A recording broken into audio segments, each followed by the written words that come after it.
बिस्मिल्लाहिर्रहमानिर्रहीम। Class 9 physics national book foundation chapter number 4 हमने start किया हुआ है और आज के लेक्चर में हम फ्लूइड फ्रिक्शन को डिस्कस करेंगे। तो सबसे पहले हम देख लेते हैं कि फ्लूइड क्या चीज़ होती है। ठीक है, आपको पता है कि पूरी अर्थ पे जितने भी ऑब्जेक्ट्स हैं, चाहे वो टेबल है, चेयर है, वाटर है, हनी है, ऑयल है, एयर है, सारी की सारी चीज़ें जो हैं वो मॉलिक्यूल से मिलके बनी हुई हैं। ठीक है, मॉलिक्यूल से मिलके बनी हुई हैं। अब कुछ ऑब्जेक्ट्स में मॉलिक्यूल्स जो हैं वो बहुत करीब करीब होते हैं, यानी कि उनमें जो कोहेसिव फोर्सेस होती हैं वो बहुत स्ट्रॉन्ग होती हैं। ठीक है, उनके दरमियान स्पेसेस नहीं होती।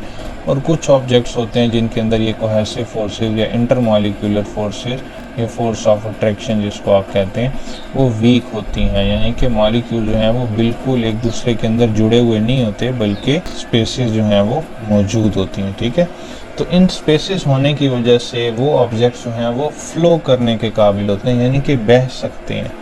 ठीक है, जैसे सॉलिड है, अब सॉलिड तो नहीं बह सकता ना, फ्लो नहीं कर सकता सॉलिड, लेकिन ये लिक्विड है, आप पानी किसी जगह पे डालो तो वो ऐसे फ्लो कर जाता है। हनी डालो, हनी भी फ्लो करता है, जैसे आप चम्मच से उठाते हो, ठीक है, तो हनी किस तरह नीचे गिर रहा होता है, वो फ्लो कर रहा होता है। तो अगर मैं आपको सिंपल आसान अल्फाज में बताऊं तो लिक्विड, ठीक है, और गैस, ये हमारे पास फ्लूइड्स होते हैं। गैसेस में एयर आ जाएगी, ठीक है, उसके अंदर नाइट्रोजन, ऑक्सीजन, ये सारी चीज़ें हमारे पास क्या हैं, गैसेस हैं। और दूसरे नंबर पे लिक्विड्स हैं, लिक्विड्स के अंदर वाटर आ जाएगा, हनी, ऑयल, केमिकल्स, ठीक है, जो लिक्विड फॉर्म में हो, ये सारे हमारे पास लिक्विड में आ जाएंगे। मैंने आपको केमिस्ट्री पढ़ाते हुए ये बात शायद बताई थी कि जो सॉलिड्स होते हैं उनके मॉलिक्यूल्स आपस में टाइटली पैक्ड होते हैं, यानी कि उनके दरमियान में डिस्टेंस जो है वो नहीं होता। ठीक है, या बहुत थोड़ा होता है, अगर आप माइक्रोस्कोप से देखो उसको हम कंसीडर नहीं करते, हम यही कहते हैं कि बहुत टाइटली पैक्ड हैं, उनके दरमियान स्ट्रॉन्ग कोहेसिव फोर्सेस हैं या फोर्सेस ऑफ अट्रैक्शन जो है वो स्ट्रॉन्ग है। ठीक है, उसके बाद जो लिक्विड्स होते हैं उनके मॉलिक्यूल्स किस तरह के होते हैं, उनके दरमियान थोड़ा सा डिस्टेंस होता है एज़ कम्पेयर टू सॉलिड्स, वो दूर दूर होते हैं। ठीक है, उसके बाद गैसेस आती हैं, गैसेस के जो मॉलिक्यूल्स होते हैं वो लिक्विड से भी ज़्यादा दूर दूर होते हैं। ठीक है, ज़्यादा दूर दूर होने का क्या मतलब है कि उनके दरमियान में जो कोहेसिव फोर्सेस हैं या फोर्स ऑफ अट्रैक्शन है वो क्या है, वीक है। तो यहाँ से आपको क्या पता चल गया कि जो लिक्विड्स हैं और जो गैसेस हैं वो फ्लूइड हैं, क्योंकि उनके जो मॉलिक्यूल्स हैं उनके दरमियान जो कोहेसिव फोर्सेस हैं या फोर्स ऑफ अट्रैक्शन है वो क्या है, वीक है। ठीक है, इसलिए वो फ्लो कर सकते हैं। और अगर इन दोनों को, लिक्विड या गैसेस को, किसी कंटेनर में डाला जाए तो वो क्या करते हैं, अपने कंटेनर की वॉल्स पे फोर्स लगाती हैं। ठीक है, लिक्विड है, लिक्विड को आप किसी ग्लास में डालते हैं तो वो उसकी जो वॉल्स हैं उस पर प्रेशर लग रहा होता है, या आप बैलून में लिक्विड डाल दो तो बैलून की भी जो वॉल्स हैं, बैलून एक कंटेनर आप यहाँ कंसीडर कर रहे हैं ना अगर, तो प्रेशर पड़ता है। ठीक है, इसी तरह अगर आप बैलून के अंदर हवा भरते हैं, गैस भरते हैं, तो फिर वो गैस क्या करती है, गैस के जो मॉलिक्यूल्स होते हैं वो भी बैलून की वॉल्स पे फोर्स अप्लाई कर रहे होते हैं। ये बात यहाँ पे आपको बताई जा रही है। ठीक है, अब अगर प्रॉपर फ्लूइड की डेफिनेशन हम देखें तो वो क्या है कि फ्लूइड जो है वो कलेक्शन ऑफ मॉलिक्यूल्स है। ठीक है, कैसे मॉलिक्यूल्स, जिनके दरमियान जो कोहेसिव फोर्सेस हैं यानी कि फोर्सेस ऑफ अट्रैक्शन है वो वीक हैं। ठीक है, ये एक मॉलिक्यूल है, ये दूसरा मॉलिक्यूल है, इनके दरमियान में डिस्टेंस ज़्यादा होने का मतलब ये है कि इनके दरमियान जो फोर्स ऑफ अट्रैक्शन है या कोहेसिव फोर्स है वो वीक है। अगर ये टाइटली पैक्ड हो तो इसका क्या मतलब है, फोर्स ऑफ अट्रैक्शन या कोहेसिव फोर्स क्या है, स्ट्रॉन्ग है, जैसे सॉलिड में होती है, और वीक होती है मैंने को होता है लिक्विड में और गैसेज में। ठीक है, और साथ में क्या हो, वो अपने कंटेनर की वॉल्स के ऊपर फोर्स एक्सर्ट करते हो, उनको हम क्या कहते हैं, फ्लूइड कहते हैं। ठीक है, दो इसमें कंडीशन हैं, ये दोनों अच्छे से समझ लिया आपने। तो लिक्विड और गैसेज दोनों जो हैं वो फ्लूइड हैं, क्योंकि वो फ्लो कर सकती हैं और अपने कंटेनर की वॉल्स के ऊपर फोर्स भी लगा सकती हैं। तो यहाँ तक हमने फ्लूइड की डेफिनेशन को अच्छे से डिटेल में समझ लिया है। इसके बाद चलते हैं कि फ्लूइड फ्रिक्शन क्या होती है। जब भी कोई ऑब्जेक्ट फ्लूइड के अंदर से मूव कर रहा होता है, ठीक है, फ्लूइड हम लिक्विड ले लेते हैं, वाटर यानी कि समंदर ले लेते हैं, और ऑब्जेक्ट हम कश्ती ले लेते हैं। ठीक है, तो कश्ती अब क्या कर रही है, समंदर के अंदर चल रही है, पानी के अंदर चल रही है। तो जब भी कोई ऑब्जेक्ट किसी फ्लूइड के अंदर मूव करता है तो वो फ्लूइड को अपने रास्ते से हटाता हुआ आगे जाता है। कश्ती जो है वो पानी के ऊपर फोर्स लगाते हुए उसको अपने रास्ते से हटा रही होती है, ठीक है। तो Newton third law of motion हमने बहुत डिटेल से पढ़ा हुआ है कि every action has a reaction equal in magnitude but opposite in direction. तो Newton third law of motion के अकॉर्डिंग फिर फ्लूइड भी उस कश्ती के ऊपर वापस से एक इक्वल और ऑपोजिट फोर्स लगा रहा होता है, यानी कि उतने ही मैग्नीट्यूड की फोर्स अब कश्ती के ऊपर लग रही है। पहले कश्ती ने लगाई पानी के ऊपर उसको रास्ते से हटाने के लिए, फिर पानी ने कश्ती के ऊपर लगाई फोर्स उतनी ही मैग्नीट्यूड की लेकिन ऑपोजिट डायरेक्शन में, ठीक है। तो ये जो अब कश्ती के ऊपर एक रिटार्डिंग फोर्स, एक अपोजिंग फोर्स लग रही है ना, जब वो फ्लूइड के अंदर से मूव कर रहा है तो उसको कहते हैं ड्रैग फोर्स, ठीक है। ड्रैग फोर्स क्या होती है कि जब भी कोई ऑब्जेक्ट फ्लूइड के अंदर मूव कर रहा हो और वो एक रिटार्डिंग फोर्स एक्सपीरियंस करे, एक अपोजिंग फोर्स एक्सपीरियंस करे, एक फ्रिक्शन एक्सपीरियंस करे, तो हम कहेंगे कि इस पर ड्रैग फोर्स लग रही है, ठीक है। और फ्लूइड फ्रिक्शन की वजह से ही वो ड्रैग फोर्स उस पर लग रही होती है। तो मैं आप यहाँ पे आप कंफ्यूज हो रहे होंगे कि ड्रैग फोर्स और फ्लूइड फ्रिक्शन में क्या डिफरेंस है। तो मैं आपको प्रॉपर डेफिनेशन बता देता हूँ कि इनमें क्या डिफरेंस है। अगर फ्लूइड फ्रिक्शन के बारे में आपसे पूछा जाता है तो आप कहोगे कि fluid friction is the force that resist the movement of solid object through a fluid. ये डेफिनेशन हो जाएगी फ्लूइड फ्रिक्शन की। और अगर ड्रैग फोर्स की डेफिनेशन आपसे पूछी जाए तो आप बताओगे कि the force acting opposite to the relative motion of any object moving with respect to a surrounding fluid is called drag force. अभी आगे चल के ड्रैग फोर्स के बारे में मज़ीद हम पढ़ेंगे, देखेंगे कि गाड़ी चल रही है, ठीक है। आप शीशे से हाथ बाहर निकालते हो तो आपके हाथ के ऊपर एक फोर्स लग रही होती है, वही असल में ड्रैग फोर्स है, ठीक है। हाथ बाहर निकालते हो तो हाथ एयर में निकालते हो ना, तो एयर क्या है, एक फ्लूइड है। आपका हाथ एयर पे फोर्स लगा रहा है तो एयर भी वापस से आपके हाथ पे फोर्स लगा रही है, तो आप कहोगे कि आपका हाथ क्या कर रहा है, ड्रैग फोर्स एक्सपीरियंस कर रहा है। किस वजह से, फ्लूइड की फ्रिक्शन की वजह से, सिंपल, ठीक है। उसके बाद यहाँ पे यही एग्जांपल आपको एक्सप्लेन की गई है जो मैंने अभी आपको बताई है कि अगर आप गाड़ी में बैठ के अपना हाथ विंडो से बाहर निकालते हो तो आपका जो हैंड है वो एक ड्रैग फोर्स एक्सपीरियंस करता है, ठीक है। तो वो जो ड्रैग फोर्स है वो किन फैक्टर्स पे डिपेंड करती है, यानी कि क्या क्या चेंजेस लाने से जो ड्रैग फोर्स है उसको हम इंक्रीज़ या डिक्रीज़ कर सकते हैं, ठीक है।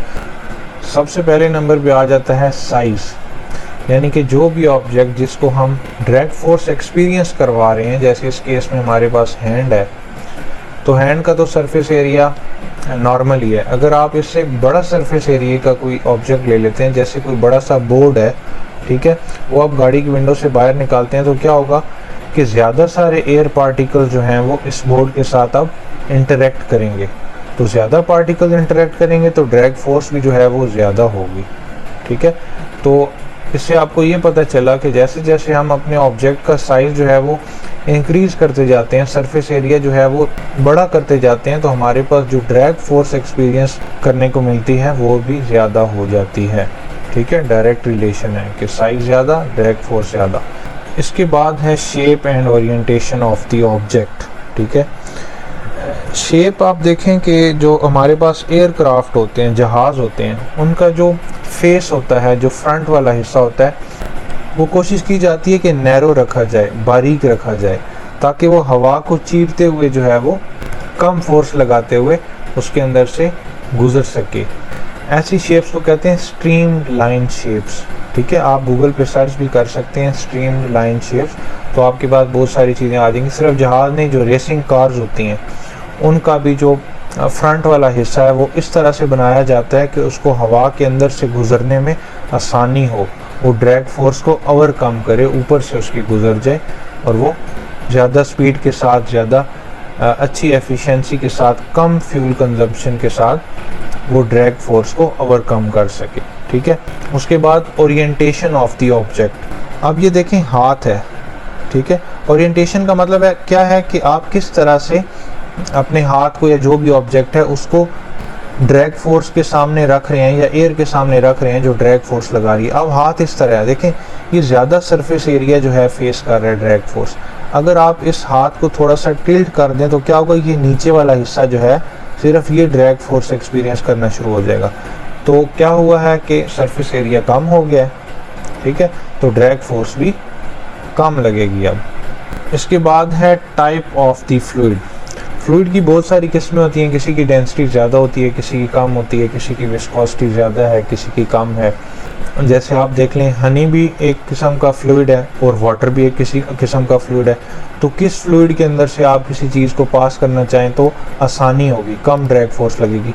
जाहिर सी बात है, पानी वाटर के अंदर से आप किसी चीज़ को गुजारना चाहें तो आसानी होगी, लेकिन यही आप शहद के अंदर से, हनी के अंदर से किसी चीज़ को गुजारना चाहें तो बहुत मुश्किल होगी, क्योंकि उसकी जो विस्कोसिटी है वो बहुत ज़्यादा है, फ्रिक्शन उसके अंदर बहुत ज़्यादा मौजूद है। हनी की बात कर रहा हूँ, ठीक है। तो इस तरह से टाइप ऑफ द फ्लूइड के ऊपर भी हमारी ड्रैग फोर्स जो है वो डिपेंड करती है। उसके बाद है speed of the object relative to the fluid. इसी एग्जांपल को ले लेते हैं ये समझाने के लिए पॉइंट।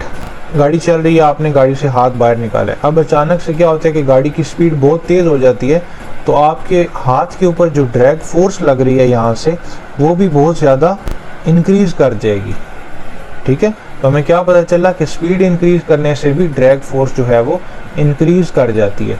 और अगर यही आपने हाथ बाहर निकाला हुआ है और गाड़ी की स्पीड आहिस्ता हो गई है, तो आपके हाथ के ऊपर जो फोर्स लग रही है, ड्रैग फोर्स लग रही है, जो एयर लगा रही है, वो भी कम लगना शुरू हो जाएगी, ठीक है। तो साइज़ जो है वो भी डायरेक्ट रिलेशन है। साइज़ इंक्रीज़ करने से ऑब्जेक्ट का ड्रैग फोर्स इंक्रीज़ हो जाती है, साइज़ कम करने से ड्रैग फोर्स डिक्रीज़ हो जाती है। बिल्कुल यही केस जो है वो स्पीड के साथ भी है कि अगर हम अपने ऑब्जेक्ट की स्पीड जो है वो इंक्रीज़ कर दें तो जो ड्रैग फोर्स लग रही है ऑब्जेक्ट के ऊपर वो भी इंक्रीज़ कर जाएगी। और इसी तरह से स्पीड डिक्रीज़ करने से ड्रैग फोर्स भी जो ऑब्जेक्ट के ऊपर लग रही है वो डिक्रीज़ कर जाएगी, ठीक है। इसके बाद स्काई डाइवर्स और स्विमर्स के बारे में बताया गया है। स्काई डाइवर्स वो लोग होते हैं जो जहाज़ से पैराशूट के ज़रिए छलांग लगाते हैं, और स्विमर्स को तो आपको पता ही है कि जो पानी में तैरते हैं वो लोग होते हैं, ठीक है। ये दोनों जो हैं वो फ्लूइड के साथ डील करते हैं। जो स्विमर्स हैं वो पानी में तैरते हैं, जो पानी है वो भी एक फ्लूइड है, लिक्विड है ना, मैंने आपको बताया। और जो स्काई डाइवर्स हैं वो एयर के साथ डील करते हैं, एयर भी एक किस्म की गैस है, फ्लूइड है, ठीक है। तो ये लोग जब ड्रैग फोर्स के साथ डील कर रहे होते हैं, जैसे छलांग लगाते हैं, पानी में तैरते हैं, तो जाहिर सी बात है ड्रैग फोर्स इनके ऊपर अप्लाई होती है। तो ये अपने बॉडी पार्ट्स को यूज़ करते हुए ड्रैग फोर्स को कंट्रोल कर सकते हैं, ठीक है। बॉडी पार्ट्स जो हैं, ये फॉर एग्जांपल अगर एक स्विमर है तो वो अपने हाथ जो है अपने सर के आगे रखेगा तो वो ज़्यादा स्पीडली नीचे भी मूव कर सकता है और इसी तरह वापस भी आ सकता है, और बाकी बॉडी मूवमेंट भी ये करते हैं। इसी तरह स्काई डाइवर्स भी अगर अपने हाथ जो हैं वो नीचे करेंगे और पाँव ऊपर की तरफ करेंगे तो वो ज़्यादा स्पीड के साथ नीचे की तरफ आएंगे। तो इस पैराग्राफ में आपको यही बताया गया कि किस तरह से स्काई डाइवर और स्विमर जो हैं वो अपने बॉडी पार्ट्स को स्ट्रेच करके या बेंड करके डिफरेंट किस्म की ओरिएंटेशन को यूज़ करते हुए वो स्पीड को, डायरेक्शन को कंट्रोल कर सकते हैं। उसके बाद ये वाला जो पैराग्राफ है ये भी बहुत इंपॉर्टेंट है, ये दोनों पैराग्राफ बहुत इंपॉर्टेंट है। लेकिन जब भी कोई ऑब्जेक्ट ऊपर से फ्री फॉल करता है, फ्री फॉल, अब जहाज़ से जंप लगाना भी एक फ्री फॉल ही है, ठीक है। फ्री फॉल करता है तो इनिशियली क्या होता है कि उसके वेट की वजह से उसकी स्पीड इंक्रीज होती है। ये जहाज़ है, यहाँ से एक बंदे ने छलांग लगाई है तो वो स्पीड से नीचे की तरफ आएगा, फिर आहिस्ता आहिस्ता क्या होगा, ड्रैग फोर्स भी लग रही है अपोजिट डायरेक्शन में, वो इंक्रीज़ होना शुरू हो जाएगी। और ये जो ऑब्जेक्ट है जो स्पीड से नीचे की तरफ आ रहा था, अब उसकी स्पीड में कमी आना शुरू हो जाएगी, उसकी स्पीड स्लो होना शुरू हो जाएगी, ठीक है।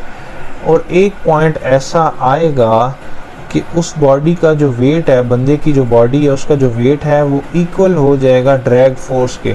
देखिए वेट जो है वो भी एक फोर्स है, न्यूटन में है। फॉर एग्जांपल 10 न्यूटन बंदे का वेट है नीचे की तरफ, ठीक है।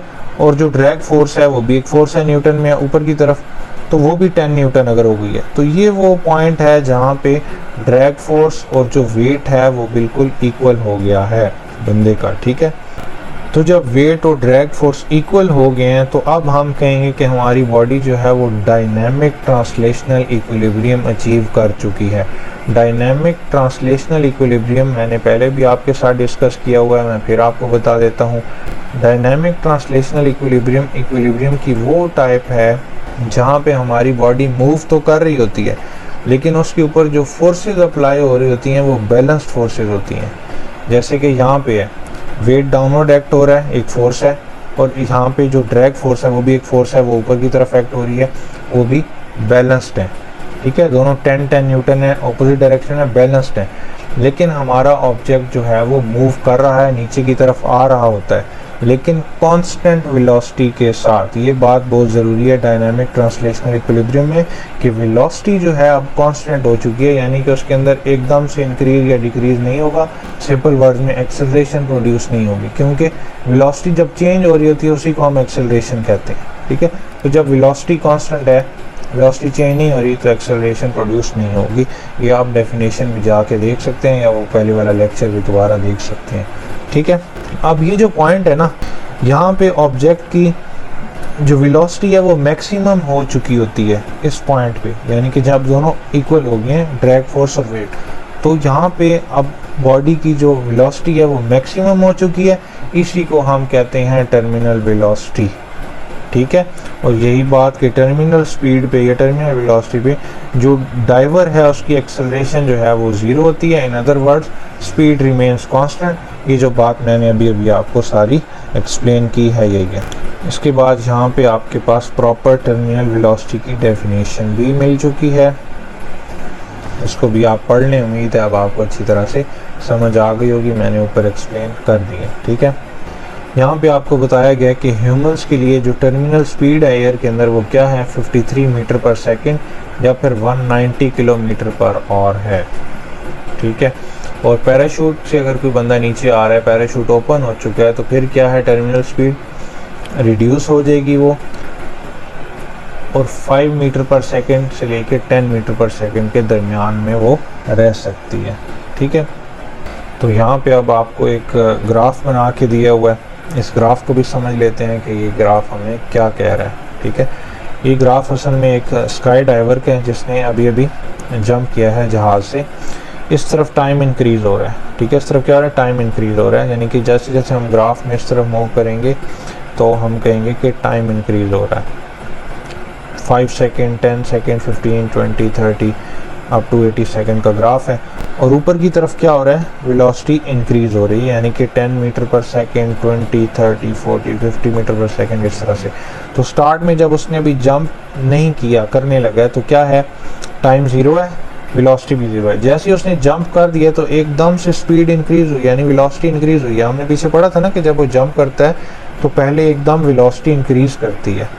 ठीक है, फिर जैसे जैसे ड्रैग फोर्स भी इंक्रीज़ करती है तो स्पीड जो है वो स्टेडी हो जाती है, यानी कि वेलोसिटी जो है अब कांस्टेंट हो गया। देखें, सिर्फ इस तरफ ये हो रहा है ना, ये कर्व को समझें, सिर्फ टाइम इंक्रीज हो रहा है अभी यहाँ पे, वेलोसिटी में कोई चेंज नहीं आ रहा, वेलोसिटी कांस्टेंट हो गई है। ऊपर की तरफ तो ग्राफ नहीं जा रहा ना, यहाँ पे पहुँचने के बाद सिर्फ आगे की तरफ जा रहा है, यानी कि सिर्फ टाइम इंक्रीज हो रहा है। अब टाइम पास होता जा रहा है, तो 30, 40, 50 सेकेंड, स्पीड उसकी फिक्स हो गई है, वेलोसिटी फिक्स हो गई है 53 मीटर पर सेकेंड।